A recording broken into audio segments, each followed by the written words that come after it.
dabaylaha siyaasadeed ee bariga dhexe gaar ahaan kuwa dhex yaala dowladaha khaliijka ayaa ku soo bataacay gobolka geeska Afrika marka dhinacyo badan laga eegana waxba la oran karaa gobolka geesku waxa uu noqday goob ay ku faltamaan wadamada gacanka Carbeed Imaaraadka ayaa moodaa inuu yahay mid ugu dhaqaaqa badan gobolkan iyadoo uu ku guuleystay inuu xarumo ciidamo ka samaysto Yemen, Eritrea, Somaliland iyo Soomaaliya. Imaaraadku waxa kale oo ay xiriir hoose la samaysteen maamul goboleedyada kale ee Soomaaliya. dhawaan dowladda Imaaraadku waxa ay tilmaantay in dowladda Soomaaliya ay uga fadhido inay raaligelin ka bixiso 10 milyan ee ay ka qabsatay iyo diblomaasiyiinta ay sheegtay in lagu xadgudbay. dhanka kale iyadoo ay weheliso Sacuudigu, Imaaraadku waxa ay saameyn ku lahayd xal u helidda khilaafka taariikhiga ah ee u dhaxeeyay dowladaha Itoobiya iyo Eritrea. Hirgelinta hawshaasina waxay u egtahay inuu ballaaranayo isbahaysiga Sacuudigu halka ay faquuqayaan dalalka ku madaxadkaaday ama ay ka aamin baxeen labada wadan ee isku dhacaysana waa Djibouti iyo Soomaaliya. Djibouti isku dhacayaaba uga horeeyay Imaaraadka oo iyagii isku seegay dekada Dooraale ee ay maamuli jirtay shirkadda DP World laga leeyahay dalka Imaaraadka Carabta. sanadkii hore ayayna ahayd markii Djibouti ay kala noqotay hawlgalkii ay ka waday dekada Dooraale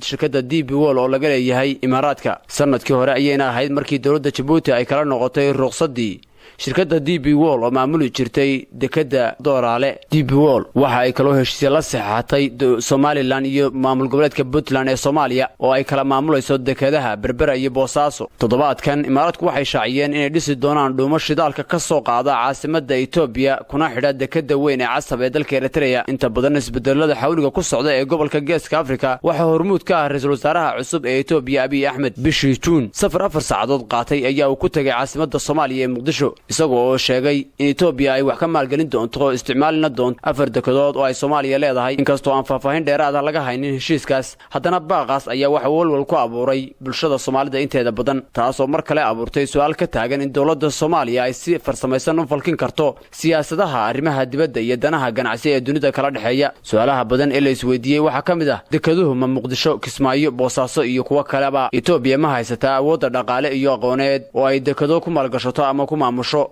mise isbahaysiga Imaaraadka iyo Sacuudiga ayay wakiil uga tahay. dhanka kale ra'iisul wasaaraha Itoobiya Abiy Ahmed iyo madaxweynaha Eritrea Siyaas Afwerki waxa caasimadda Imaaraadka bilada ugu sarreysa ku gudoonsiiyay dhaxal sugaha wadankaasi Maxamed bin Said geesinimadooda si loo dhameeyo colaadda loona furo xilli cusub oo nabad iyo horumar ah. maalmo kadib madaxweynaha Eritrea Siyaas Afwerki oo ay dowladdiisa qaramada midoobay saartay cunaqabataynta inay taageerto kooxaha xagjirka ee Soomaaliya iyo inay Djibouti dhulka haysto ayaa madaxweynaha Soomaaliya ku casuuntay magaalada Asmara isagoo aan Djibouti oo ah wadanka ay Soomaaliya isugu dhow yihiin Eritrea colaadi ka dhaxayso la tashiyo la sameyn ayuu madaxweyne Farmaajo u duulay caasimadda Eritrea. booqashadii ugu horeysay ee madaxweyne Soomaaliyeed waa Asmara ku tago inta taariikhda la hayo. intuu halkaas joogayna waxa uu ku dhawaaqay in la qaado cunaqabataynta qaramada midoobay ee Eritrea, taas oo u muuqatay tallaabo degdeg ah oo diblomaasiyadda ka fog. arrintaasina waxay si weyn uga cadhaysay Djibouti iyagoo ku tilmaamay tallaabada madaxweynaha mid la yaab leh mas'uuliyad darana ka muuqato iyagoo waliba abaalaan ku tilmaamay in madaxda Soomaalidu ay afhayeen u noqdaan Eritrea oo Djibouti uga duulay 2008 inay Soomaali u qabatay shir nabad iyo dowlad dhis ah iyagoo oo waliba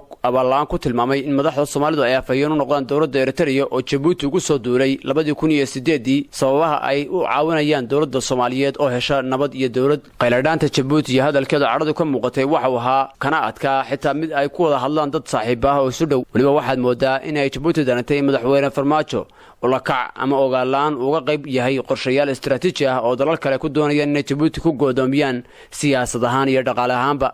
ilaa hadda dowladda Soomaaliya waxay ka aamusan tahay falxumada dhacday.